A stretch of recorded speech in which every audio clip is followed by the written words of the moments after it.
அனைவருக்கும் இனிய வணக்கம் நேர்களே, நண்பர்களே, மக்களே. அனைத்து இஸ்லாமிய சகோதரர்களுக்கு புகார்பட்டி நிகழ்ச்சியின் சார்பாக இனிய ரமலான் பெருநாள் வாழ்த்துக்களை தெரிவித்துக் கொண்டு இன்றைய புகார்பட்டி நிகழ்ச்சியை ஆரம்பிக்கின்றோம். உங்களுடைய பகுதி சார்ந்த புகார்களையும் உங்களுடைய தனிப்பட்ட புகார்களையும் பொது பிரச்சனைகளும் எங்களுக்கு நேரலையில் தெரியப்படுத்தலாம்.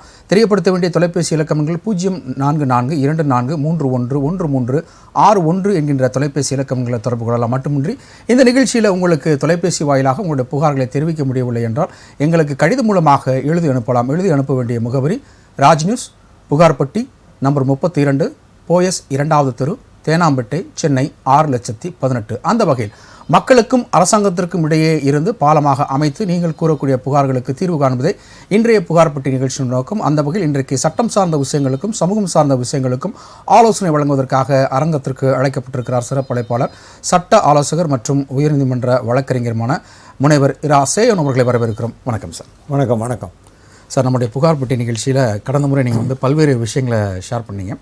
இன்றைக்கி நம்ம இந்த சட்டப்பணிகள் ஆணையம் சொல்லிட்டு ஒவ்வொரு நீதிமன்றங்கள்லேயும் வளாகங்கள்லையும் இருக்குது. ஸோ அதோடைய பணிகள் என்ன, அந்த பணிகளில் என்னென்னலாம் நம்ம அங்கே உதவியாக நம்ம கேட்டு பெற்றுக்கொள்ளலாம் அப்படின்றத இந்த நிகழ்ச்சி முழுவதும் நம்ம பேச போகிறோம். இப்போ இந்த சட்டப்பணிகள் ஆணையம் அப்படின்றது நிறைய பேருக்கு இன்னும் தெரியாமல் இருக்குது. அதனுடைய வேலை என்ன சார்? நம்முடைய அரசியலமைப்பு சட்டத்தில் எல்லோருக்கும் எல்லாம் அப்படிங்கிற நோக்கத்தில் அண்ணல் அம்பேத்கர் கொடுத்த அரசியலமைப்பு சட்டத்தில் directive principles of state policy, அரசாங்கத்திற்கு வழிகாட்டும் நெறிமுறைகள்னு ஒரு பகுதி கொடுக்கப்பட்டிருக்கு. அதில் சரத்து 39A மக்களுக்கு அரசாங்கம் இலவசமாக சட்ட உதவி செய்ய வேண்டும் என ஒரு வழிகாட்டும் நெறிமுறை வழங்கப்பட்டுள்ளது. அதன்படி இன்றைக்கு ஒவ்வொரு நீதிமன்றத்திலும் சட்டப்பணிகள் ஆணைக்குழு என்று ஒரு குழு உள்ளது. பெரும்பாலான மக்களுக்கு இது தெரிவதில்லை. இன்னைக்கு மருத்துவத்துக்கு அடுத்தபடியாக சட்டம் சம்பந்தமாக நீதிமன்றத்துக்கு செல்வது மக்களுக்கு மிகப்பெரிய விலையாக இருக்குது. சில ஏழை மக்களால் அவங்களுக்கு அந்த நீதிமன்றத்துக்குள்ள செலவு பண்ணுறதுக்கோ வழக்கறிஞருக்கு கட்டணம் கொடுக்கறதுக்கோ வழி இல்லாததுனால அவங்க உரிமையை கூட நிலைநாட்ட முடியாமல் அதுக்கு அவங்களுடைய வறுமை ஒரு தடையாக இருக்குது. பணம் இல்லாதவர்கள் நீதிமன்றத்தை நாடும்போது சட்டம் நம்ம பக்கம் நீதி வேணும் அப்படின்னு விரும்புகிறாங்க. ஸோ இந்த வறுமையில் இருக்கக்கூடியவர்கள், பணம் இல்லாதவர்கள், பணம் ரொம்ப கம்மியாக வச்சுருக்கவங்கலாம் இந்த சட்டப்பணிகள் ஆணையத்தை இந்த மாதிரியான தொடர்பு கொள்ளலாம் அப்படின்ற அந்த காலருக்கு அப்புறம் சொன்னீங்கன்னா நலமாக இருக்கும். வணக்கம், இது ராஜ் நியூஸ் புகார்பட்டி. யார் எங்கேருந்து அழைக்கிறீங்க? பேசலாம். திருவண்ணாமலை மாவட்டம் சத்தியசீலன் தேசூர் ஐயா. வணக்கம் ஐயா, உங்கள் பெயர்? சத்தியசீலன். சத்தியசீலன், உங்களுடைய புகார் விவரம் என்ன? காலி மன பட்டா ஒன்று வாங்கினோம் ஐயா. சரிங்க. அது 52 நம்பரு. சரிங்க. அது பட்டா இன்னைக்கு நாளைக்குன்னு சொல்லிக்கிறாங்களேன்ட்டு ஒழுங்கான பதில் சொல்ல மாட்டாங்க. கேட்க வேண்டிய எல்லா ஐயா சொத்து உங்களுடைய நீங்களா சம்பாரிச்ச சொத்தா இல்ல பங்கு சொத்தா? அது அப்பா பேர்ல இருக்கிறது எங்களுக்கு வரணும். ஓ, அப்பா அவங்க கூட பிறந்தவங்க எத்தனை பேருங்க ஐயா? நாங்க 2 பேரு. 2 பேரு. அண்ணன் ஒருத்தர், நான் ஒருத்தர். ஆமா. 2 பேருக்கு நிலம் தனித்தனியா பிரிச்சிட்டீங்களா? பிரிக்கல. அது அப்பா பேர்ல இருக்கிறது எங்க பேருக்கு மாத்திக்கணும் 2 பேருக்கும். அப்படியே மாத்திருக்கீங்க, இன்னும் பிரிக்கல நீங்க? ஆமா, பிரிக்கல. இப்ப அதுக்கு பட்டா வேணும்னு சொல்றீங்க? ஆமா ஆமா, பட்டா வேணும் எங்க 2 பேருக்கும். சரிங்க. இதுக்கு முன்னாடி வேற யாரெல்லாம் நீங்க அணுகி இருக்கீங்க இந்த பட்டா கேட்டு விண்ணப்பிச்சு? அதுவா, சப்காலிக்கிட்டு 4 முறை கொடுத்தோம். இப்ப 7ஆம் தேதி வர சொன்னாங்க. அதுக்கும் போய் வந்தோம் உள்ள. அதுக்கு விவரம் என்னன்னு கேட்டாங்க. அதுக்கு உண்டான பதிலும் சொல்லிட்டோம். சரி. அதாவது தாலுகா ஆபீஸ்ல வந்தவாசியில அவங்க என்ன சொல்றாங்க, மணிகார் ஆபீஸ் போய் கேளுன்றாங்க. தேசுல இங்க கேட்டாங்க, இதுக்கு மேட்டு அங்கதான் நீங்க பாக்கணும் அப்படின்றாங்க. இதே போல மாற்றி மாற்றி சொல்லிக்கிட்டே இருக்கிறாங்க. ஒழுங்கான பதில் சொல்ல மாட்டாங்க. சரி, இருங்க. நம்முடைய சட்ட ஆலோசகர் திரு சேயன் அவர்கள் உங்களுக்கு ஆலோசனை வழங்குறாங்க. சத்யசீலன் அவர்களுக்கு வணக்கம். தங்கள் தந்தை பெயரில் உள்ள பட்டாவை மாற்றணும், அதை மாற்ற முடியலன்னு சொல்லியிருக்கீங்க. ஆமா ஐயா. நீங்க உங்க அப்பா பேர்ல உள்ள பட்டாவும் உங்க அப்பாவுடைய இறப்பு சான்றிதழ் டெத் சர்டிபிகேட் நகலும், அதோட உங்க அப்பாவுக்கு நீங்களும் உங்க சகோதரனும் தான் வாரிசுகளும் சொல்லக்கூடிய வாரிசு சான்றிதழ் 3ஐயும் இணைச்சு ஒரு மனு ஒன்று எழுதி வந்தவாசி தாசில்தார்கிட்ட கொடுங்க. தாசில்தார் நடவடிக்கை எடுக்கவில்லை என்றால் ஒவ்வொரு திங்கட்கிழமையும் மாவட்ட ஆட்சித்தலைவர் அலுவலகத்தில் கலெக்டர் ஆஃபீஸில் மக்கள் குறைதீர் முகாம் நடக்குது. அதில் நிச்சயமாக கொடுங்க. அதுலேயும் கொடுத்த நடவடிக்கை இல்லை என்றால் உங்கள் வந்தவாசி கோர்ட்டில் உள்ள இலவச சட்டப்பணிகள் ஆணைக்குழு இருக்கும். அதில் மனு கொடுத்தீங்கன்னா அவங்க தாசில்தாருக்கு டைரக்ஷன் பண்ணி உங்களுக்கு பட்டா வாங்கி கொடுப்பாங்க. ஓகே ஐயா, நன்றி ஐயா. நன்றி சத்யசீலன். தொடர்ந்து நிகழ்ச்சியை பாருங்கள். அழைத்தமைக்கு மிக்க நன்றி. நேயர்களே, உங்களுடைய குறைகளையும் உங்களுடைய பகுதி சார்ந்த புகார்களையும் பொது பிரச்சனையும் எங்களுக்கு தெரியப்படுத்தலாம். தெரியப்படுத்த வேண்டிய தொலைபேசி இலக்கங்கள் 0442411361 என்கின்ற தொலைபேசி இலக்கங்களை தொடர்பு கொள்ளலாம். அழைத்தமைக்கு நன்றி சத்யசீலன். தொடர்ந்து நிகழ்ச்சியை பாருங்கள். இப்போ சட்டப்பணிகள் குறித்து ஐயா அவங்கள்ட்ட சொன்னாங்க, அதை பற்றி தான் நாங்கள் பேசிகிட்டு இருக்கோம். சார், இது போன்ற நபர்கள், வறுமையில் இருப்பவர்கள், பணம் இல்லாதவர்கள், இந்த சட்டப்பணிகள் ஆணையத்தை எப்படி அணுகிறது சார்? அதாவது இந்த சட்டப்பணிகள் ஆணைக்குழுங்கிறது 4 வகையாக இருக்குது. தேசிய சட்டப்பணிகள் ஆணைக்குழு, சரிங்க சார், மாநில சட்டப்பணிகள் ஆணைக்குழு, ஓகே, மாவட்ட சட்டப்பணிகள் ஆணைக்குழு, வட்ட சட்டப்பணிகள் ஆணைக்குழு, அப்படின்னு 4 வகையாக இருக்குது. சரிங்க சார். இந்த 4 வகையிலுமே உங்களுக்கு வந்து எந்த கட்டணமும் மக்களுக்கு கிடையாது. அந்தந்த நீதிமன்றத்தில் உள்ள சட்டப்பணிகள் ஆணைக்குழு அணுகி ஒரு கடிதம் ஒன்று, இந்த மாதிரி நான் இந்த முகவரியில் வசித்து வருகிறேன், எனக்குள்ள சட்ட பிரச்சனை இது, என்னால் நீதிமன்ற கட்டணம் செலுத்தி வழக்கறிஞர் கட்டணம் செலுத்தக்கூடிய வகையில் எனக்கு வசதி இல்லை, அதுக்கு வருமான சான்றிதழ் வைக்கணும், வருமான சான்றிதழ் ஒன்று நகல் இருந்தால் நல்லது, வச்சு கொடுத்து இந்த மாதிரி அந்த தலைவர் இருப்பாங்க. இப்போ சட்டப்பணிகள் ஆணைக்குழுவில் வந்து வட்ட சட்டப்பணிகள் ஆணைக்குழு தலைவர், மாவட்ட சட்டப்பணிகள் ஆணைக்குழு தலைவர், இப்படி அந்தந்த இதுக்கு நிலைக்கு ஏற்ப தலைவர்னு இருப்பாங்க. அதாவது அந்த நீதிமன்றத்தினுடைய தலைமை நீதிபதி தான் அதுக்கு தலைவராக இருப்பாங்க. அவங்கள்ட்ட அதுக்குன்னு தனியாக அலுவலகம் ஒவ்வொரு நீதிமன்றத்திலும் இருக்குது. ஒவ்வொரு நீதிமன்றத்திலும் இது போல் விழிப்புணர்வு நிகழ்வுகளும் நடத்திக்கிட்டு இருக்காங்க. அது மக்கள்கிட்ட வந்து ஓரளவு வந்து சென்று அடைந்திருக்கு. இல்லை என்ன ஒரு விஷயம்னா, இலவசம் அப்படின்னு சொன்னாலே மக்கள் ஏதோ அது வந்து ஒரு தரம் குறைவாக இருக்கும்னு நினைப்பாங்க. ஆனால் இந்த சட்டப்பணிகள் ஆணைக்குழுவில் பார்த்தீங்கன்னா இதில் வந்து வழக்கறிஞர்களை வந்து அவங்க ஒரு இன்டர்வியூ வச்சு எடுக்கிறாங்க. ஓகே, அது எந்த மாதிரியான இன்டர்வியூ? ஒரு நேர்காணல் வந்து ஒரு நேர்காணல் நடத்தி, இந்த காலருக்கு அப்புறம் நீங்கள் சொன்னீங்கன்னா நலமா இருக்கும். வணக்கம், இது ராஜ் நியூஸ் புகார்பட்டி. யார் எங்கிருந்து அழைக்கிறீங்க? பேசலாம். வணக்கங்க. வணக்கம் சார், உங்க பெயர், எந்த மாவட்டம்? ஆரிச்சாமி, கோயம்புத்தூர் மாவட்டம். வணக்கம் ஆரிச்சாமி, உங்களுடைய புகார் விவரம் என்ன? புகார் வந்து அம்மாவோட சொத்து ப்ராப்பர்ட்டி பூமி. சொல்லுங்க. அந்த பூமியை வந்து எங்க அம்மாவோட அண்ணன் வந்து கையெழுத்து போட்டு கொடுத்துட்டாருங்க. சரிங்க. அதை வந்து இப்போ வேற ஆடு வாங்கிட்டு லேண்ட் போட்டு சேல் பண்றாங்க. சரிங்க. நாங்க கேஸ் போட்டு கேஸ் தீர்ப்பும் வந்துருச்சு. சரிங்க. போய் உள்ள எடுக்க முடிய மாட்டேங்குதுங்க. இடத்த காலி பண்ண மாட்டேன்றாங்களா? ஆமாங்க ஆமாங்க. கோர்ட் ஆர்டர் என்ன சொல்லுது உங்களுக்கு? கோர்ட் வந்து எங்களுக்கு சாதாரண தீர்ப்பு எங்களுக்கு வந்து இந்த பாகாவிலுக்கு வரணும். சரிங்க அப்படின்னு சொல்லிட்டாங்க. ஆனா காலி பண்ண மாட்டேங்கிறாங்க. இப்போ வந்து உங்களுடைய அம்மாவுடைய சொத்து பங்குல உங்களுடைய உடன் பிறந்தார்கள் எத்தனை பேர்? 4 பேருக்கு நாங்க பசங்க. 4 பேரும் ஒன்னா நீதிமன்றம் போய் வழக்கு போட்டீங்களா? ஆமாங்க, போட்டிருக்குங்க. எல்லாம் கையில் போட்டு கொடுத்துருக்குறோம். சரி, எதிர் பார்ட்டி வந்து யார், உங்க அதே ஊரை சார்ந்தவரா இல்ல வெளியே கொஞ்சம் பெரிய பார்ட்டிங்களா, அரசியல் பார்ட்டி? சரி, ரைட், ஓகே. நம்முடைய சட்ட ஆலோசகர் திரு சேயன் அவர்கள் உங்களுக்கு ஆலோசனை வழங்க. ஆரிச்சாமி அவர்களுக்கு வணக்கம். நீதிமன்றத்தின் மூலம் தீர்ப்பு பெற்றோன்னு சொல்லியிருக்கீங்களே, என்ன பரிகாரம் கோரியிருந்தீங்க? வச பரிகாரம் கோரியிருந்தீங்களா இல்லை என்ன பரிகாரம் கோரியிருந்தீங்க? சார், சொத்து எங்களுக்கு இதுல பங்கு இருக்குது அப்படின்னு பாக பிரிவினை அதுல உங்களுக்கு பாகம் இருக்குன்னு உத்தரவு வாங்கியிருக்கீங்க. ஆமாங்க. அந்த பாக பிரிவினை வழக்கை பொறுத்தவரையிலையும் ஆரிச்சாமி 2 வகை உண்டு. ஒன்று வந்து ஃபர்ஸ்ட் பிரிலிமினரி டிகிரி என்று சொல்லக்கூடிய முதல்நிலை தீர்ப்பாணை. எங்களுக்கு பாகம் உண்டு அப்படின்னு சொல்றது தான் முதல்நிலை தீர்ப்பாணை. அது வாங்கின பிறகு அடுத்து இறுதி நிலை தீர்ப்பாணைக்காக ஒரு மனு போடணும். அதில் உங்களுக்கு எந்த இடத்துல பாகம் உண்டுங்கிறத அதில் வந்து வழக்கறிஞர் ஆணைய நியமனம் செஞ்சு அட்வொகேட் கமிஷனர் போட்டு உங்களுக்கு நீதிமன்றம் வந்து ஒரு அலுவலரை அனுப்பி உங்களுக்கு ஒரு 10,000 சதுரடி இருக்குது அப்படின்னா உங்களுக்கு 2,000 சதுரடினா எந்த இடத்துல 2,000 சதுரடிங்கிறத குறிப்பிட்டு கொடுப்பாங்க.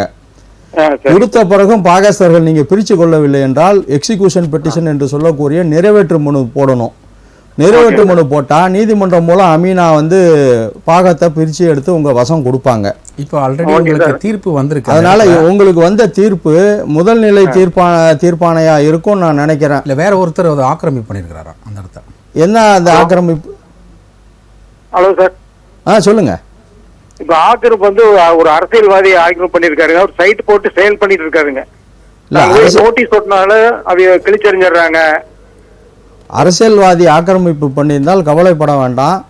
நீதிமன்ற தீர்ப்பு வச்சு அந்த அரசியல்வாதியையும் எங்கே வந்து பிளாட்டு போட்டு விற்கிறாங்களோ அந்த அந்த ஊராட்சியா இல்லை நகராட்சியா இல்லை வந்து பேரூராட்சியா அந்த அலுவலரையும் பத்திரம் பதிவு செய்யக்கூடிய பத்திர பதிவாளர், சார் பதிவாளர், அவரையும் ஒரு பார்ட்டியாக சேர்த்து ஒரு வழக்கு போட்டு இந்த சொத்துல எங்களுக்கு உரிமை இருக்குது, எங்களுக்கு பாகம் நீதிமன்றம் வழங்கியிருக்கு, அதையும் மீறி இந்த இந்த நபர் தன்னுடைய அரசியல் செல்வாக்கால பிளாட் போட்டு விற்கிறாரு, அவர் விற்க கூடாது, அந்த விற்கிறத இவங்க பதிவு செய்யக்கூடாது, சார் பதிவாளர் பதிவு செய்யக்கூடாதுன்னு ஒரு தடை ஆணை உறுத்துக்கட்டளை பரிகாரம், அதாவது இன்ஜங்ஷன் சொல்லுவாங்க, பர்மனன்ட் இன்ஜங்ஷன், நிரந்தர உறுத்துக்கட்டளை பரிகாரம் கோரி வழக்கு போடுங்க.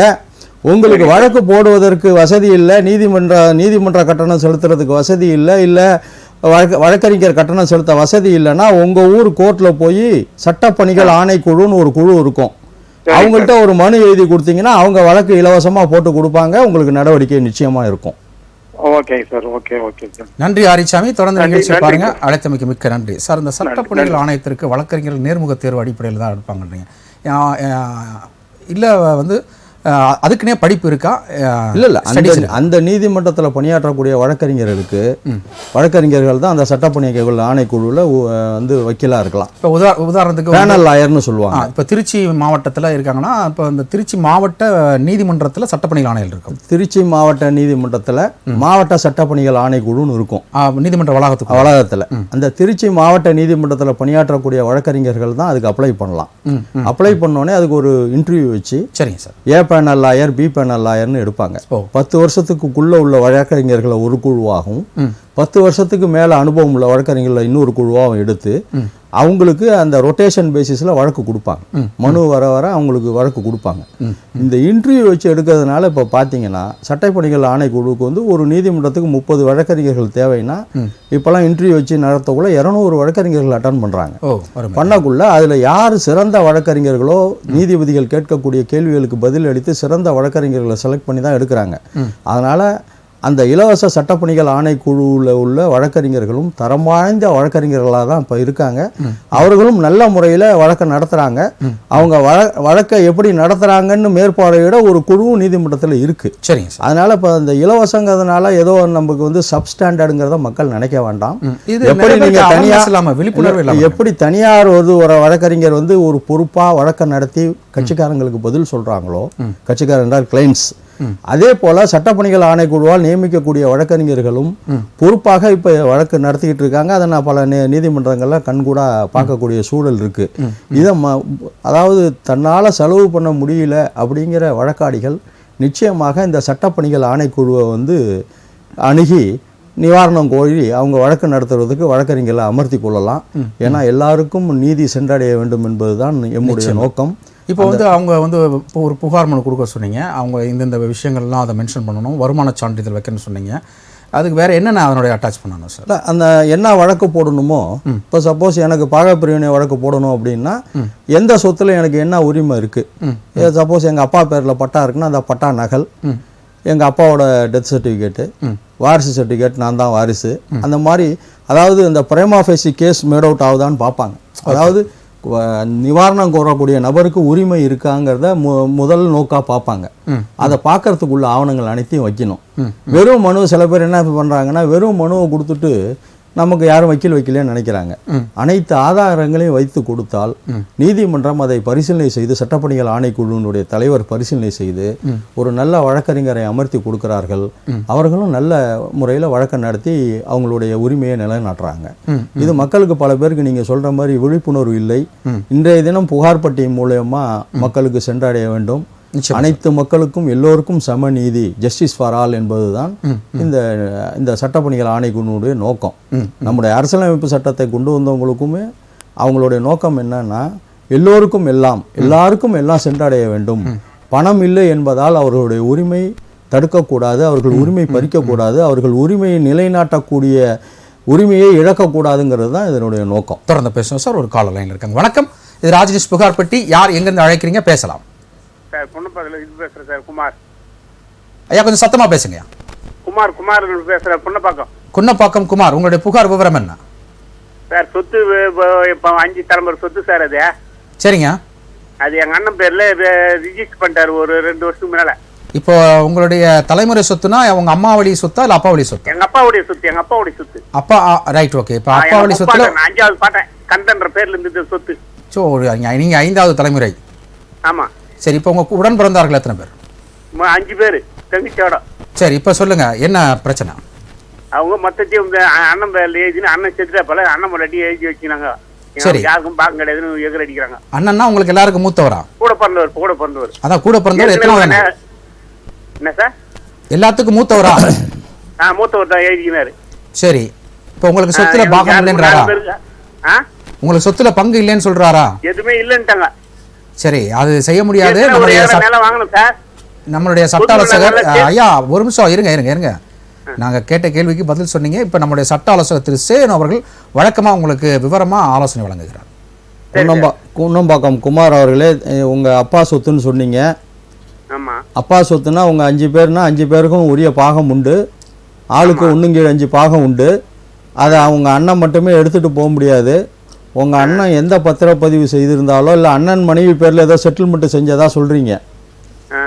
அந்த செட்டில்மெண்ட் நகலை வாங்கி நீதிமன்றத்தில் வழக்கு போட்டிங்கன்னா, இந்த மாதிரி இது கூட்டு குடும்ப சொத்து, இது என்னுடைய அண்ணனுக்கு மட்டும் உரிமை இல்லை, எங்கள் 5 பேருக்கும் உரிமை உள்ள சொத்து, இது எங்கள் அண்ணன் தவறாக அவர் மனைவி பேருக்கு செட்டில்மெண்ட் செய்து கொடுத்துட்டார், அந்த செட்டில்மெண்ட் செல்லத்தக்கதல்ல அப்படின்னு வழக்கு போட்டிங்கன்னா நிச்சயமாக உங்களுக்கு நிவாரணம் கிடைக்கும்.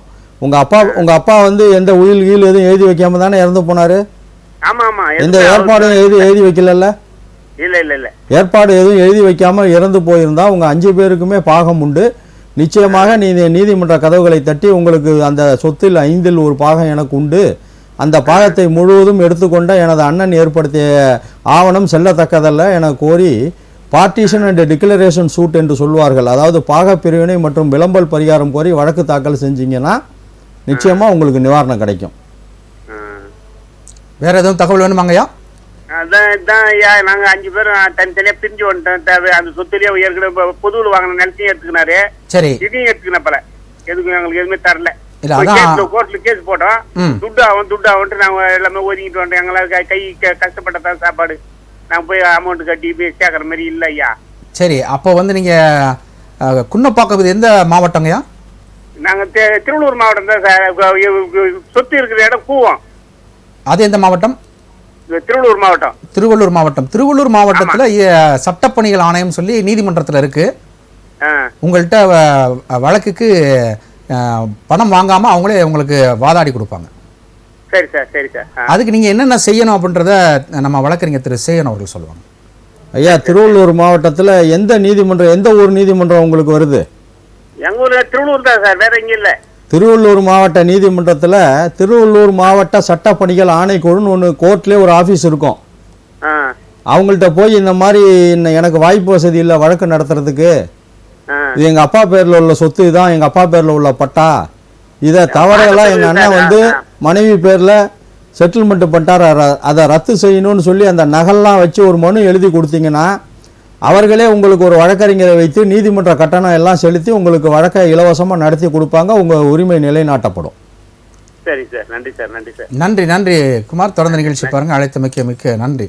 நேர்களே, அந்த நம்முடைய சொத்து பிரச்சனை தவிர உங்களுடைய பொது பிரச்சனைகள், நீங்கள் அன்றாடம் சந்திக்கக்கூடிய பிரச்சனைகளையும் நம்முடைய புகார் பெட்டி நிகழ்ச்சியில் சொல்லலாம். சார், இப்போது நம்ம புகார் பெட்டியில் நம்ம ஆரம்பித்து கிட்டத்தட்ட ஒரு 1.5 வருடம் கடந்துட்டோம். ஆனால் இதில் 90% வர விவகாரம்லாம் சொத்து பிரச்சனை தான், அந்த வில்லங்க பிரச்சனை தான் அதிகமாக வருது. அதில் நிறைய பேர்த்துக்கு இன்னும் தெரியல பாருங்க. போய் நம்ம காசு இல்லை, ஆனால் சொத்து இருக்குது, அதை எங்களால் அதை இது பண்ணிட்டு வர முடியல, அண்ணன் அக்கா பெரியவங்கள்லாம் நல்ல பணபலம் படைத்தவங்க அப்படின்னு. இன்றைய நிகழ்ச்சி நிச்சயமாக அதை பார்த்துட்ருக்கிற ஏழை எளிய வறுமையில் இருப்பவர்களுக்கு, வழக்காட முடியாதவர்களுக்கு நீங்கள் சொல்லக்கூடிய அந்த சட்டப்பணிகள் ஆணையம் மிகுந்த ஒரு பயனுள்ளதாக இருக்கும். இந்த சொத்து பிரச்சனைக்கு மட்டும்தான் நம்ம சட்டப்பணிகள் ஆணையத்தை நாடலாமா, வேற எந்த பிரச்சனை? சட்டப்பணிகள் ஆணைக்குழுவை பொறுத்தவரை 2 வகையான பிரச்சனைக்கு நீங்கள் அணுகலாம். சட்டம் சார்ந்த பிரச்சனைகள், சட்டம் சாராத பிரச்சனைகள். சட்டம் சார்ந்த பிரச்சனைகள்னா இந்த பாகப்பிரிவினை கோர்றது, என்னோட இடத்த ஆக்கிரமிச்சிட்டாங்க வசப்பரிகாரம் கோர்றது, தடை பரிகாரம், உறுத்துக்கட்டளை பரிகாரம் கோர்றது. அது மட்டும் இல்லை, இந்த சட்டப்பணிகள் ஆணைக்குழுவோட மெயின் இது என்னன்னா, இன்னைக்கு குடும்ப பிரச்சனையினால ஏராளமான பெண்கள் பாதிக்கப்பட்டிருக்காங்க. நிச்சயமா கணவனால் கைவிடப்பட்ட பெண்கள் அடுத்து அவங்க என்ன செய்யறதுன்னு தெரியாம தத்தளிச்சுக்கிட்டு இருக்காங்க. அவங்களுக்கு நீதிமன்றம் சென்று கணவன் மீது ஜீவனாம்சம் வழக்கு போடுறதுங்கிறது ஒரு எட்டாத கனவாக கனியாக இருக்கும். அவங்களால ஒரு வக்கீலை பார்த்து வைக்கிறதுக்கோ அந்த வக்கீலுக்கு ஃபீஸ் கொடுக்கவோ நீதிமன்றம் ஒவ்வொரு வாய்தா சென்று வருவதற்கோ நீதிமன்ற கட்டணம் செலுத்தவோ வசதி இல்லாமல் இருப்பாங்க. அவங்களும் இந்த சட்டம் சார்ந்த பிரச்சனை கீழே தான் ஜீவனாம்ச குடும்பம் சார்ந்த விஷயங்களையும் சட்டப்பணி ஜீவனாம்ச வழக்குகள், கணவன் என்னோட சேர்த்து வைக்கணும், இல்லை என்னுடைய கணவன் என்னை கொடுமைப்படுத்துறாரு எனக்கு டைவர்ஸ் வேணும், அந்த மாதிரி. இல்லை இதில் இன்னொரு முக்கியமான விஷயம் என்னன்னா, இந்த இவங்களுக்கு மட்டும்தான் இல்லை. இப்போ ஒருத்தர் மேலே வழக்கு போட்டு ஒருத்தர் குற்றம் சாட்டப்பட்ட ஒரு கிரிமினல் கேஸ் இருக்கு பாருங்க, அதில் அக்யூஸ்ட் என்று சொல்லக்கூடிய எதிரி இருக்காரு பாருங்க, அவர் பேரில் ஒரு கொலை வழக்கு இருக்கலாம். கொலை வழக்குக்கு ஒரு வழக்கறிஞரை தனியாக நியமித்து நடத்தக்கூடிய அளவில் அவருக்கு வசதி இருக்காது.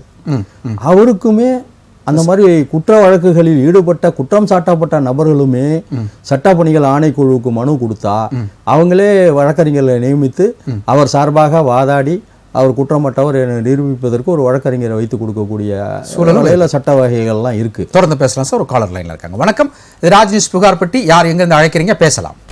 ஐயா வணக்கம். நாகப்பட்டினத்துல இருந்து விவசாய சங்க தலைவர் தமிழ்ச்செல்வங்கிறவர் பேசுறேன். ஐயா நலமா இருக்கீங்களா? ஐயா வணக்கம் தமிழ்ச்செல்வன். நலமா இருக்கேன். நீங்க எப்படி இருக்கீங்க? நல்லா இருக்கேன் ஐயா. வணக்கம் ஐயா. இப்ப சமீபத்துல ஒரு எம்புரான் அப்படிங்கிற ஒரு மலையாளத்துல வெளியிடப்பட்ட ஒரு சினிமா படம் தமிழ்ல இருந்து அனைத்து மொழிகளும் வெளியிட்டு இருக்காங்க. இது முல்லை பெரியார் அணை குறித்து அந்த ஒரு 5 நிமிடம் வருது. அந்த அணையை தகர்க்க வேண்டும்ங்கிற ஒரு வார்த்தை, ஒரு வசனம் ஒண்ணு வருது. இது மத்திய தணிக்கை வாரியம் எப்படி இதை தடை செய்யாம அந்த படத்தை வெளியிட்டாங்கன்னு தெரியல. தமிழர்களும் மலையாளிகளும் நம்ம ஒற்றுமையா வாழக்கூடிய பகுதி இது. கிட்டத்தட்ட நெடும்பள்ளி அந்த அணை இருக்கிற இடம் நெடும்பள்ளிங்கிற இடம், அதை தகர்க்க வேண்டுங்கிற மாதிரி வார்த்தை வந்திருக்கு. 2006 2014 உச்ச நீதிமன்றம் சொல்லியிருக்காங்க இது அணை பாதுகாப்பா இருக்கு, 152 அடி கொள்ளளவு, பயப்பட தேவைன்னு சொல்லியிருக்காங்க. இந்த அணையே உடஞ்சா கூட இது 7 டிஎம்சி தான் தண்ணி தேக்கலாம், 10 டிஎம்சி தேக்கலாம், 7 டிஎம்சி தான் தண்ணி இருக்கிறேன். இது இருக்கக்கூடிய கீழே இருக்கக்கூடிய கிட்டத்தட்ட பாத்தீங்கன்னா அந்த இடுக்கி மாடல இருக்க அணை 70 டிஎம்சி தண்ணீர் சேர்க்கலாம். அந்த அடிப்படையில் கேரளாவுக்கு மிகப்பெரிய ஆபத்து இடுக்கி அணை தானே தவிர இந்த அணை கிடையாது. இது எப்படி தமிழ்நாட்டுல இந்த மத்திய தணிக்கை வாரியம் இதையும் மீறி எப்படி வெளியிட்டாங்கன்னு தெரியல. இந்த ஏற்கனவே இந்த மன அமைந்துள்ள பகுதி தேவிக்குளம், இந்த பீர்மேடு, உடும்பல் சோலை தாலுகா பூராவே தமிழ்நாட்டில் தமிழர்கள் வாழ்ந்த பகுதி. அந்த உங்களுக்கு தெரியும் அது பெண்ணிக்கு எவ்வளவு கஷ்டப்பட்டு. கண்டிப்பா தமிழ்ச்செல்வன், நீங்க தணிக்கை குழு எப்படி அனுமதிச்சிருக்கீங்க அப்படின்னு நீங்க பொதுநல வழக்கு கூட நீங்க தாக்கல் பண்ணலாம். இந்த வார்த்தை வாசகத்தை, இந்த காட்சியை நீக்கலாம் அப்படின்னு அது நம்ம சட்ட ஆலோசகர் திரு சேயோன் அவர்கிட்ட நம்ம கேட்கலாம். ஒவ்வொரு புகார்பட்டி நிகழ்ச்சியிலும் பொதுமக்களுக்காக பொதுவான பிரச்சனைகளை எழுப்பக்கூடிய நாகப்பட்டினம் தமிழ்ச்செல்வனுக்கு என்னுடைய வாழ்த்துக்களை தெரிவித்து, ஐயா வணக்கம். நன்றியா. இந்த முல்லை பெரியார் அணை சம்பந்தமா இது தமிழர்களுடைய ஒரு வாழ்வு உரிமை. இதை நீங்க சொன்ன மாதிரி உச்ச நீதிமன்றமே இந்த அணை பாதுகாப்பாக இருக்கிறது அப்படிங்கிறத தெரிவித்த நிலையில அணையை தகர்ப்போம்னு ஒரு வாசகம் வந்தால் அது இரு மாநிலங்களுக்கு இடையே உள்ள ஒற்றுமையை பிரிக்கக்கூடிய ஒரு நிகழ்வாக இருக்கிறதுனால இது சம்பந்தமா நீங்க சென்னை உயர்நீதிமன்றத்தில் ஒரு பொதுநல வழக்கை தொடரலாம், ரிட்டு போடலாம்.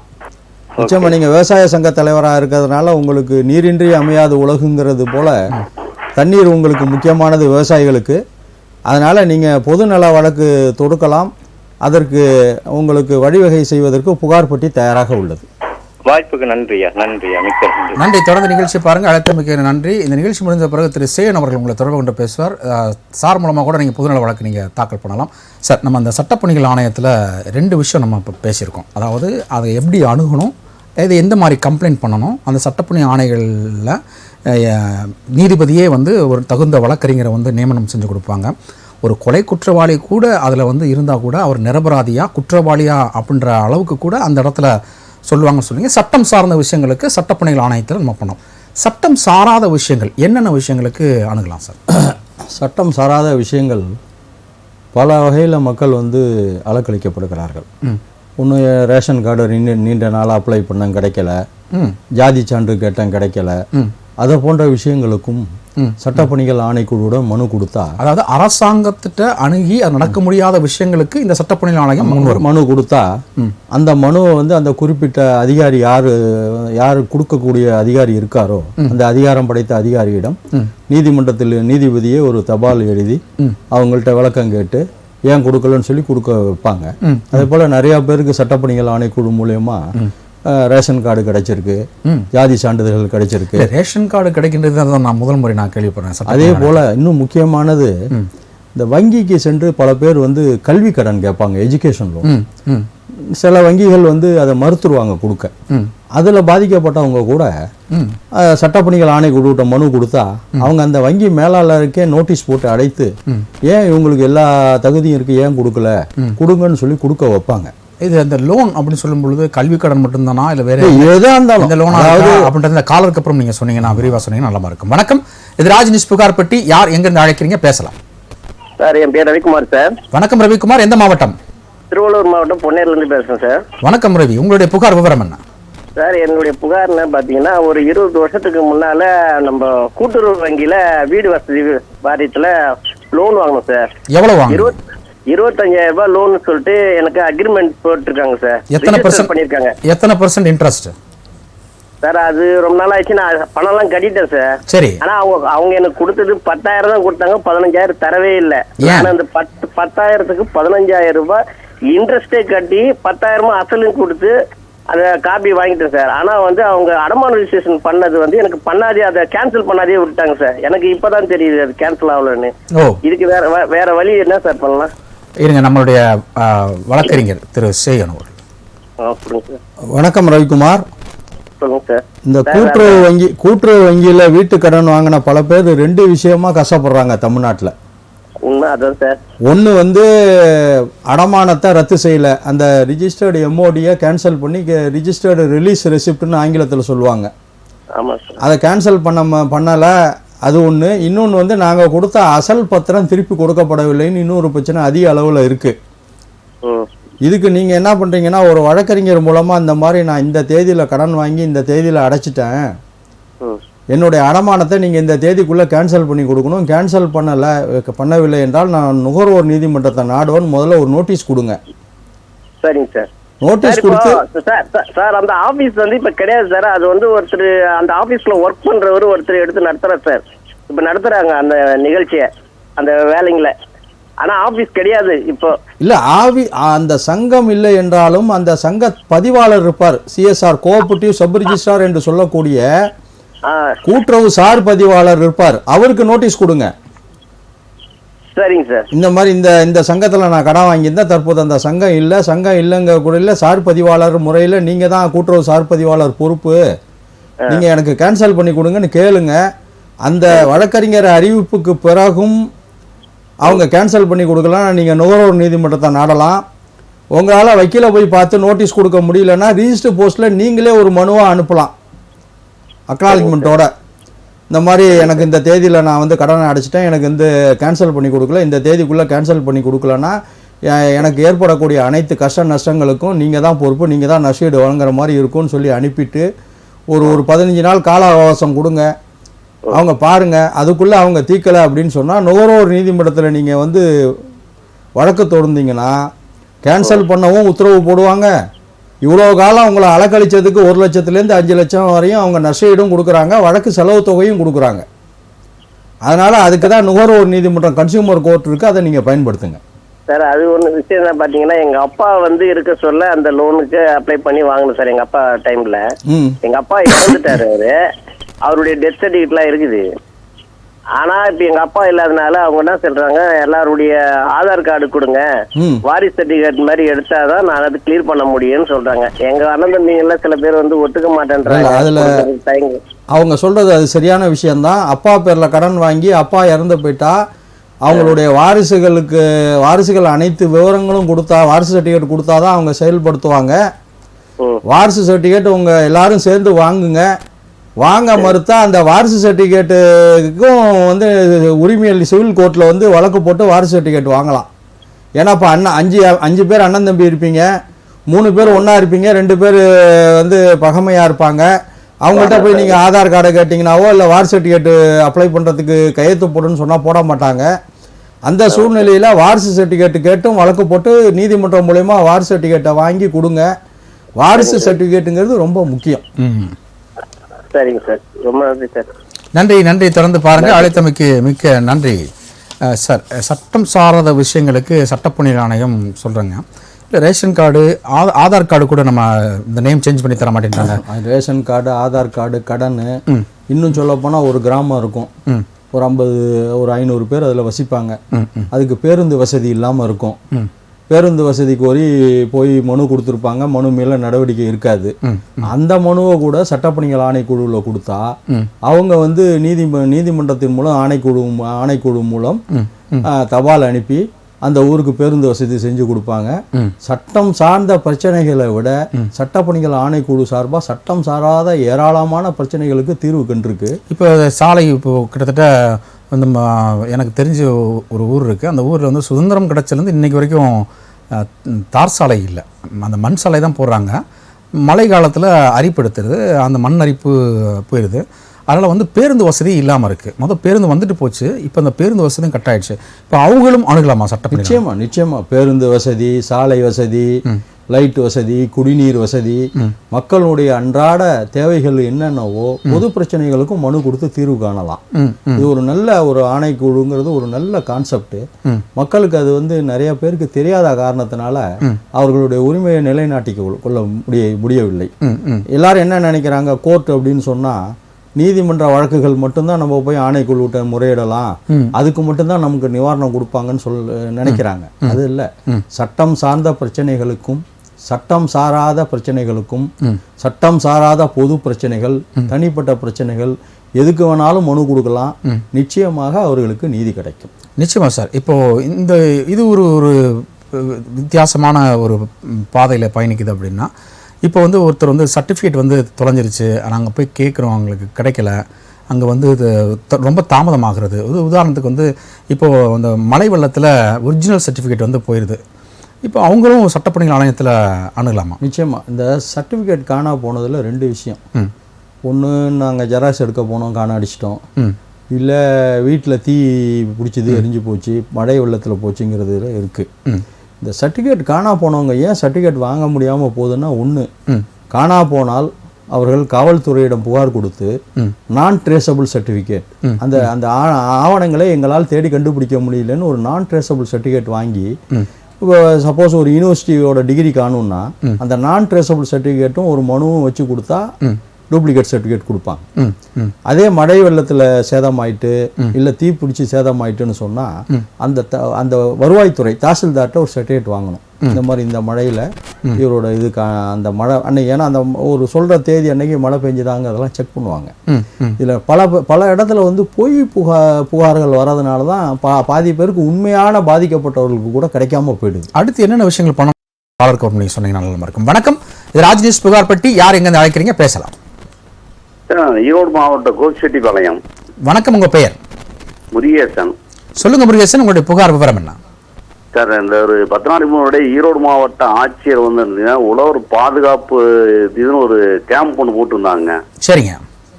அதில் வந்து என்ன கேட்டீங்கன்னா, அந்த ஈம சடங்கு இது மாதிரியான ஒரு பணம் கொடுக்கறதா போட்டிருந்தாங்க. சரிங்க. 2021/6/2020 வந்து என்னுடைய மகன் வந்து கொடிவேரி இதுல வந்து இறந்துட்டாரு.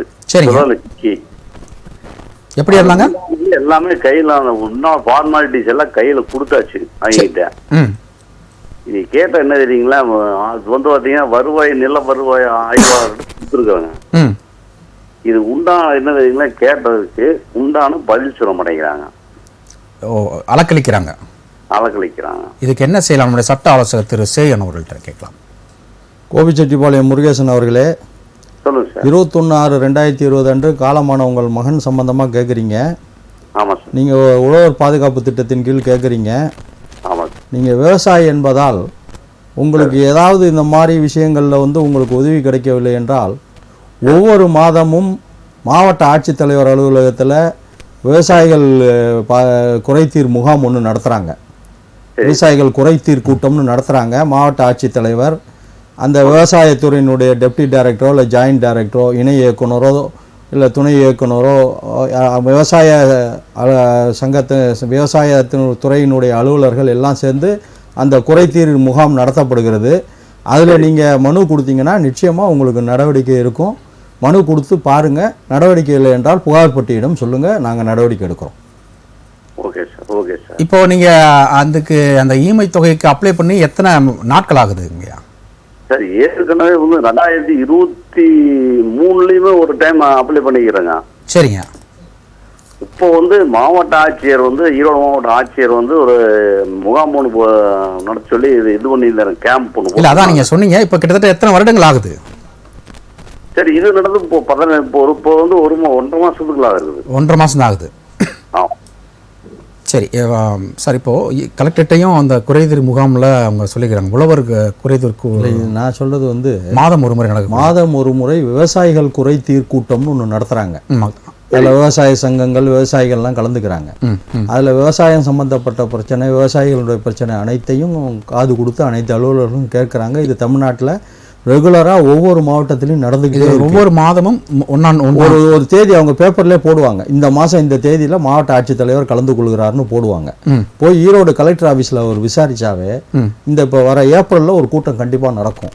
அந்த கூட்டத்தில் அவர் ஒரு மனு கொடுத்தாருன்னா, கொடுத்துட்டு புகார் பட்டிக்கு வந்து மனு நகலை அனுப்புனார்னா நம்ம ஃபாலோ பண்ணி அவருக்கு பண்ணி கொடுக்குறோம். ஐயா, சார் சொன்னதை கேட்டுக்கிட்டீங்களா? கேட்டேன். இந்த வர மாதம் எப்படி வந்து முதல் வாரத்தில் நிச்சயம் வந்து உங்களுக்கு அந்த முகாம் இருக்கும். அந்த முகாமில் நீங்கள் வந்து புகார் கடிதம் கொடுங்க. அதுக்கு வந்து அக்னாலஜ்மெண்ட் கொடுப்பாங்க. அந்த புகார் கடிதத்தை நீங்கள் முன்னமே ஒரு 2-3 ஜெராக்ஸ் போட்டு வச்சுக்கோங்க. அதுக்கப்புறம் அக்னாலஜ்மெண்ட் கொடுத்தது, அதாவது நீங்கள் கொடுத்ததுக்கு அவங்க வந்து ரசீது கொடுப்பாங்க. அந்த ரசீதையும் அந்த புகார் மனுவையும் நம்மளுடைய புகார் பெட்டிக்கு அனுப்பிச்சுங்க. நிச்சயமா அந்த தொகை முடிந்த அளவுக்கு கிடைக்கல என்றால் நம்ம வாங்கி கொடுப்பதற்கு நம்ம முன்னெடுப்பு செய்யலாம். நன்றி. தொடர்ந்து நிகழ்ச்சி பாருங்க. அழைத்தமைக்கு மிக்க. முதலமைச்சர் காப்பீட்டு இதுக்கு வந்து பாத்தீங்கன்னா முதலமைச்சர் உதவி இது நிவாரணத்துக்காக கொடுத்துருந்துங்க. அது வந்து எப்படி கேட்டீங்கன்னா 1100க்கு போய் கேட்டாங்கன்னா 1100க்கு போன் பண்ணி கேளுங்கிறாங்க. கேட்ட அதுக்கு உண்டான ரெஸ்பான்ஸ் கொடுக்க மாட்டேங்கிறாங்க. எப்படின்னு கேட்டீங்கன்னா RI கேளுங்க, தாசில்தார் கேளுங்க, VO கேளுங்க அப்படிங்கிற மாதிரி வந்து மேலிட்ட வந்து சொல்றாங்க. இல்லை, அவங்க எப்படி சொன்னாலும் உங்களுக்கு வந்து உங்களுடைய பகுதி சார்ந்த அலுவலர்கள் தான் அதை வந்து பார்க்க முடியும், நீங்கள் எவ்வளோ மேலிடத்துக்கு போனாலும். அதனால் நீங்கள் வந்து கொஞ்சம் சிரமம் பார்க்காம வருகிற அந்த முதல் வாரத்தில் மாவட்ட ஆட்சியர்கிட்ட அந்த விவசாய குறைதீர்க்கும் கூட்டத்தில் நீங்கள் போய் நீங்கள் கொடுத்துட்டு இந்த சொன்ன ஃபார்மெட்டை நீங்கள் ஃபாலோ பண்ணி நமக்கு லெட்டர் அனுப்பிச்சிங்க. ஓகே, நன்றி. தொடர்ந்து பாருங்க. அழைத்தமைக்கு மிக்க நன்றி சார். இப்போ நம்ம வந்து இந்த சர்டிஃபிகேட் வந்து சொன்னோம், ஒரு சில பேர் வந்து ஃப்ராடாக கொடுக்கறனால பல பேருக்கு வந்து இந்த சர்டிஃபிகேட்டே கிடைப்பதில் தாமதம் ஆகுது அப்படின்றாங்க. அந்த தாமதத்தை தவிர்க்கிறதுக்கும் சட்டப்பணிகள் ஆணையத்தில் இடம். நிச்சயமாக, அதாவது இந்த சர்டிஃபிகேட் காணா போயிடுச்சுன்னா, காணா போனதுக்கு போலீஸ்கிட்ட கம்ப்ளைண்ட் கொடுத்து ஒரு நான் ட்ரேசபிள் சர்டிஃபிகேட்டை வாங்கி அந்த உரிய அலுவலர்கிட்ட விண்ணப்பிக்கணும். பல்கலைக்கழகமாக, கல்லூரியாக, என்ன சர்டிஃபிகேட்டோ அதுக்கு தகுந்த மாதிரி விண்ணப்பிச்சும் அவங்களுக்கு எந்த பதிலும் வரலன்னா அந்த விண்ணப்பத்தோட நகலோட சட்டப்பணிகள் ஆணைக்குழுவில் ஒரு மனு கொடுத்தா அவங்க அந்தந்த அலுவலரை வந்து கடிதம் மூலம் தொடர்பு கொண்டு அவருடைய விண்ணப்பத்தினை பரிசீலனை செய்து உடனடியாக மாற்று டூப்ளிகேட் சர்டிஃபிகேட்டு நகல் கொடுங்க அப்படின்னு சொல்லி இது பண்ணுவாங்க. இப்போ இது ஒரு பக்கம் இருக்க, இந்த சர்டிஃபிகேட் ஒரு பக்கம் இருக்க, அந்த வாரிசு சான்றிதழ் சொல்கிறோம். ஒரு 15 வருடத்துக்கு மேலே போச்சு அப்படின்னா வந்து அவங்க வந்து ரொம்ப சுணக்கமாக ஆயிடுறாங்க. இல்லை, வாரிசு எத்தனை வருடத்தில் இருந்தாலும் நம்ம வாங்கிக்கலாமா? வாரிசு சான்றிதழை பொறுத்தவரை பிரச்சனை எப்போ வருதுன்னா, இறந்து போன நபருக்கு வந்து ஒரு 2 மனைவிகள் அந்த மாதிரி இருந்தால் அவங்க நீதிமன்றத்தின் மூலமா வாங்கிக்கிங்க. ஏன்னா ரைவல் கிளைம் போட்டி இது வரக்கூடாதுங்கிறதுனால நீதிமன்றத்தின் மூலமா வாங்கிக்கன்னு வருவாய்த்துறையில் அட்வைஸ் பண்ணிடுறாங்க. நேரடியாக அவர் இறந்து போனவருக்கு ஒரே மனைவி 4-5 பசங்க அப்படின்னா அது வந்து அவங்களுக்கு உரிய காலத்தில் இப்போ கிடைச்சிடுது. இப்போ கிடைக்கிறதுல ஒன்றும் தாமதம் இல்லை. அந்த மாதிரி இருந்தாலும் அதுக்குமே நீங்கள் சட்டப்பணிகள் ஆணைக்குழுவுக்கு வந்து மனு கொடுக்கலாம். இந்த மாதிரி நாங்கள் இந்த மாதிரி வாரிசு சர்டிஃபிகேட் இந்த தேதியில் விண்ணப்பித்தோம், நாங்கள் முறையாக எல்லாம் சேர்த்து. இப்போ என்னன்னா வாரிசு சர்டிஃபிகேட்டு இதெல்லாம் வந்து ஆன்லைனில் தான் பண்ணலாம். ஆன்லைனில் பண்ணக்குள்ள அனைத்து வாரிசுகளுடைய ஆதார் அட்டையும் அதில் பதிவிறக்கம் செய்யணும், செஞ்சு தான் பண்ணணும். ஒரு வாரிசோட ஆதாரம் விட்டா கூட அது ரிஜெக்ட் ஆகிடும். அதனால அதை முறைப்படி செஞ்சால் இப்போ எல்லாம் ஆன்லைனில் வந்ததுனால ஓரளவு சீராக நடந்துக்கிட்டு இருக்கு, எல்லாருக்கும் கிடைக்கிது. ஓகே, அப்படியும் கிடைக்கலன்னா சட்டப்பணிகள் ஆணைக்குழுவுக்கு மனு கொடுத்தா அதை அவங்க உரிய தாசில்தாருக்கு அவங்க டைரக்ஷன் கொடுக்க சொல்லுவாங்க. ஓகே சார், தொடர்ந்து பேசலாம். ஒரு காலர் லைனில் இருக்காங்க, நம்ம பேசலாம். வணக்கம், ராஜ் நியூஸ் புகார் பெட்டி. யார் எங்கிருந்து அழைக்கிறீங்க? பேசலாம். ஹலோ, ரேணுகா தேவி சார். வணக்கம் ரேணுகா தேவி, எந்த மாவட்டம்? இது திருவள்ளூர் மாவட்டம் சார். சொல்லுங்கம்மா, உங்களுடைய புகார் விவரம் என்ன? இது தம்பி இறந்துட்டான் சார், BSNL வேலை செஞ்சிருந்து. சரிங்கம்மா. அது இறந்ததுனால அவனுக்கு பென்ஷன் வந்து அம்மாவுக்கு கேட்டுருந்தோம், எழுதி கொடுத்துருந்தோம். சரி. அது 1.5 வருஷம் ஆயிடுச்சு சார். அவங்க கேட்ட டீட்டெயில் மொத்தமே நாங்க அவங்களுக்கு கொடுத்துட்டோம். கொடுத்துட்ட பிறகும் அது பெண்டிங்ல வேற வந்து ஒரு 7 லட்சம் இருக்கு, அதையும் அவங்க கொடுக்கல. பணப்பலன்கள் ஓய்வூதியம் கொடுக்கல, நிறுத்தி வச்சிருக்காங்க. பலமுறை புகார் தந்தும் அதுக்கு சரியான பதில் இல்லை. அதான் அவங்க புகார். ஆமாங்க சார். என்ன கேடர்ல இருக்கும்போது அவரு காலமானார்? ஹார்ட் அட்டாக் தான். அவன் வந்து பிஎஸ்என்எல்ல என்ன பதவின்னு எனக்கு சரியா தெரியல சார். அந்த இதோ பார்த்தா தான் தெரியும். சரி இருங்க, நம்முடைய சட்ட ஆலோசகர் திரு சேயன் உங்களுக்கு ஆலோசனை வழங்குறார். சகோதரி ரேணுகாதேவி அவர்கள் சொல்லுங்க சார். ரெட் ஹில்ஸ்லேருந்து பேசுகிறீங்க. உங்கள் தம்பி இறந்துட்டாங்க, பென்ஷன் அம்மாவுக்கு கேட்டு மனு கொடுத்தோம், எந்த நடவடிக்கையும் இல்லைன்னு சொல்லியிருக்கீங்க. ஆமாங்க சார். அந்த மனுவோட இறப்பு சான்றிதழ் மற்ற ஆவணங்கள்லாம் சரியா கொடுத்தீங்க சார்? அவங்க கேட்ட எல்லாத்தையுமே கொடுத்தாச்சு. அவங்க வந்து வெரிஃபிகேஷனும் வீட்டுல வந்து அம்மாவை பார்த்து எல்லாரையும் பார்த்துட்டு போயிட்டாங்க. போயிட்டு 6 மாசத்துக்கு மேல ஆயிடுச்சு. அவங்க இன்னும் எங்களுக்கு எந்த பதிலும் சொல்லல. போனாலும் நாங்க தான் சொல்லுவோம், நீங்க எங்களுக்கு ஒன்றும் வேலை சொல்ல தேவையில்ல, எங்க வேலையை நாங்க செய்வோம் அப்படின்றாங்க. ஒன்றும் பிரச்சனை இல்லைம்மா. மீண்டும் நாளைக்கு ஒரு பதிவு தபால் மூலமா ஒரு மனு அனுப்புங்க உங்க அம்மா பேர்ல. சரிங்க சார். அந்த உரிய அலுவலர் பிஎஸ்என்எல் இன்ஜினியரா, அது எஸ்டிஓ, அது மாதிரி அலுவலர்கள் இருப்பாங்க. அவங்க யாருங்கிறத பார்த்து அவங்களுக்கு ஒரு பதிவு தபால் மூலம் ஒரு மனு அனுப்புங்க. இந்த மாதிரி இந்த தேதியில வந்து என் தம்பி இறந்துட்டாரு, அவர் பிஎஸ்என்எல்ல இன்னவா வேலை பார்த்தாரு, அதுக்கு எங்க அம்மா தான் பென்ஷன் கேட்டு மனு கொடுத்துருக்கோம், இன்னைய வரையும் மனு பரிசீலனையில் இருக்கா இல்லையா என்னன்னே தெரியல, இந்த தபால் கிடைத்த 15 நாட்களுக்குள் நீங்க எங்களுக்கு விவரம் தெரிவிக்கலை என்றால் நாங்கள் வந்து சென்னை உயர்நீதிமன்றத்தை ரிட்டு மனு மூலம் நாட நேரிடும் என்பதை தெரிவித்துக் கொள்கிறேன்னு அனுப்புங்கம்மா. அனுப்பின பிறகும் அவங்க உங்களுக்கு நடவடிக்கை இல்லைன்னா சென்னை உயர்நீதிமன்றத்தில் அங்கேயும் சட்டப்பணிகள் ஆணைக்குழுன்னு ஒரு அலுவலகம் இருக்கு, அவங்கள்ட்ட மனு கொடுத்தீங்கன்னா அவங்களே வழக்கறிஞர் வைத்து வழக்கு நடத்தி உங்களுக்கு உங்க தம்பிக்கு பென்ஷனை உங்க அம்மாவுக்கு வாங்கி கொடுக்கறதுக்குள்ள நடவடிக்கை எடுத்து கொடுப்பாங்க. நன்றிங்கம்மா. சொல்லுங்க.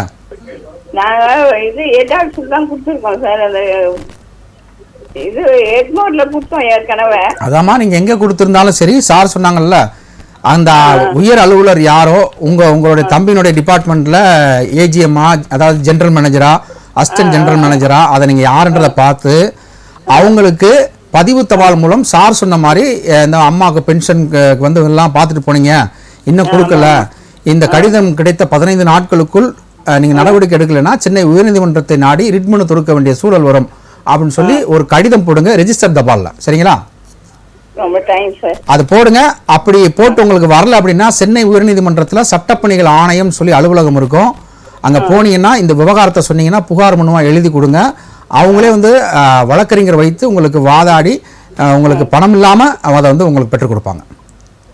ரொம்ப தேங்க்ஸ் சார். முக்கியமானதுமா, பதிவு தபால் அனுப்பக்குள்ள அக்னாலஜ்மெண்ட் வச்சு அனுப்புங்க. சரிங்க சார். ரைட்மா. நன்றிமா. தொடர்ந்து நிகழ்ச்சியை பாருங்க. அழைத்தமைக்கு நன்றிம்மா. நன்றி. தொடர்ந்து பாருங்க நிகழ்ச்சியை. அழைத்தமைக்கு மிக்க நன்றி. இந்த வாரிசு சான்றிதழ் பற்றி பேசிட்டு இருந்தோம். அதில் வந்து ஆண்டுகள் கூட வாரிசு சான்றிதழ் வாங்குவதற்கு இவங்க சுணக்கமாயிடுறாங்க. அது கிடைக்குமா கிடைக்காதா அப்படின்ட்டு அதையும் சட்டப்பணி ஆணையத்தில் வாரிசு சான்று வாங்குவதற்கு எந்த கால வரையறை கிடையாது, லிமிட்டேஷன் கிடையாது. சரிங்க சார். அது வந்து அப்ளை பண்ணலாம். பெரும்பாலும் அந்த வட்டாட்சியர்கள் வந்து தங்களுடைய காலத்துக்கு முந்தைய காலமாக இருந்தால் கொடுக்க யோசிக்கிறாங்க.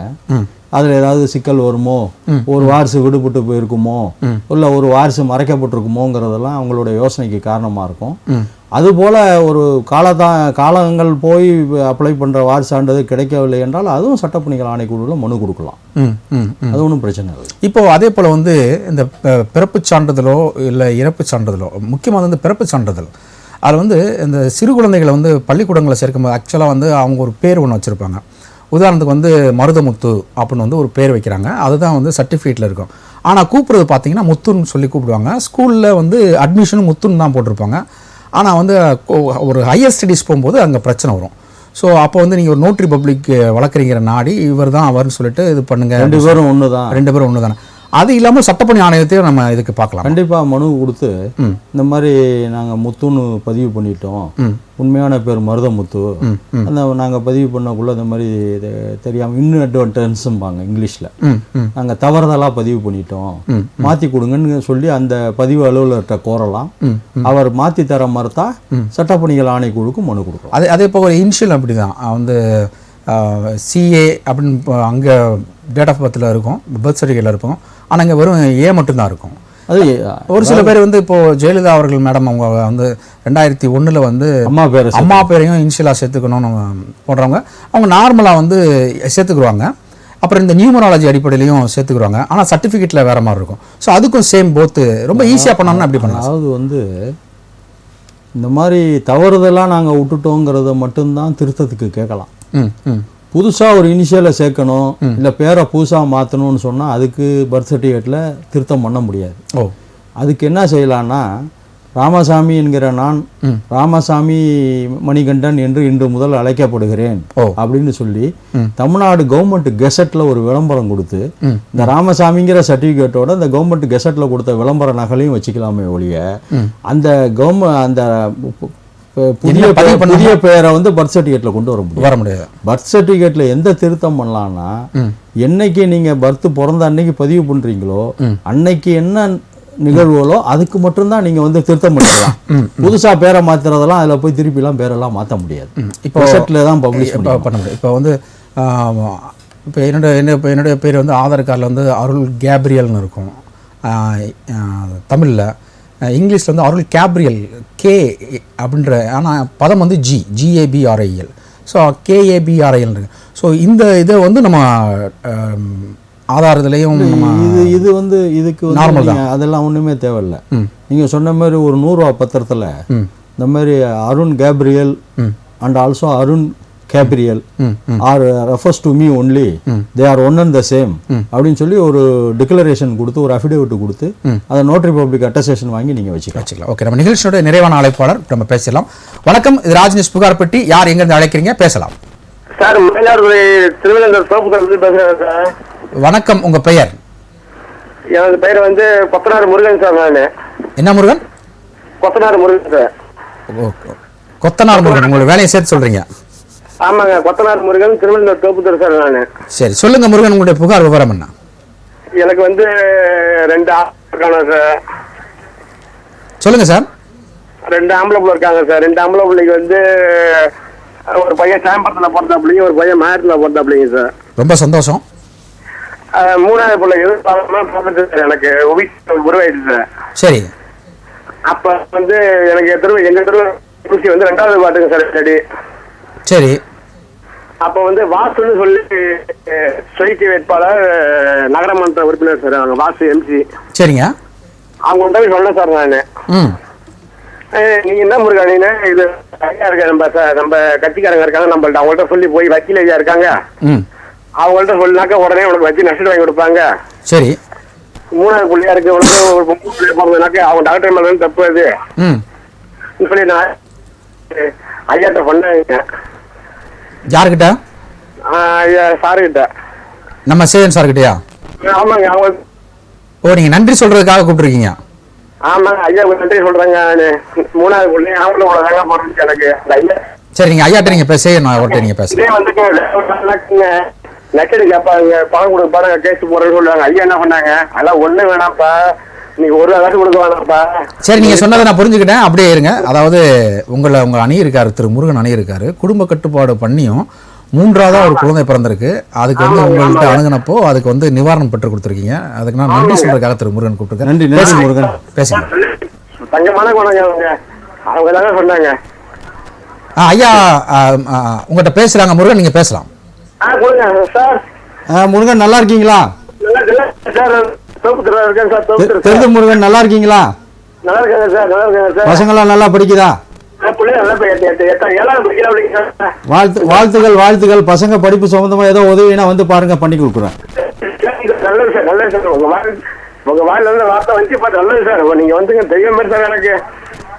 நன்றி முருகன். நன்றி. தெய்வம் இப்படிதான் மனித ரூபத்துல வந்து உதவி பண்ணும்.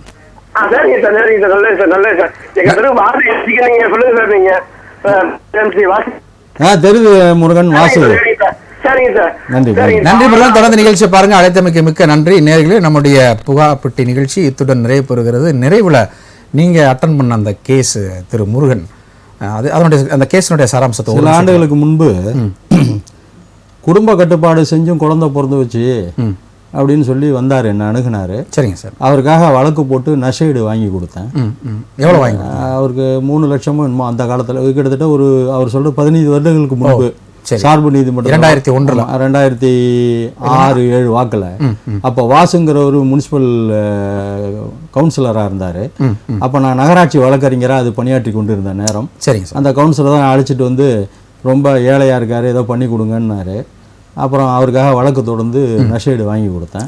அதுக்கு தான் நன்றி தெரிவிக்கிறேன். நன்றி சார். இது போன்ற மக்கள் பணிகளை நீங்கள் தொடர்ந்து செய்யணும். அதுக்கு நம்முடைய ராஜ் செய்திகள் வாழ்த்துக்களும் அதற்கு பக்கபலமாக இருக்கும். வந்து நிகழ்ச்சியில் நேரில் கேட்ட அத்தனை கேள்விகளுக்கும் சிரித்த முகத்தோடு பதில் வழங்கியிருக்கு ராஜ் செய்திகள் சார்பாக நன்றி தெரிவித்து. நன்றி நன்றி நன்றி.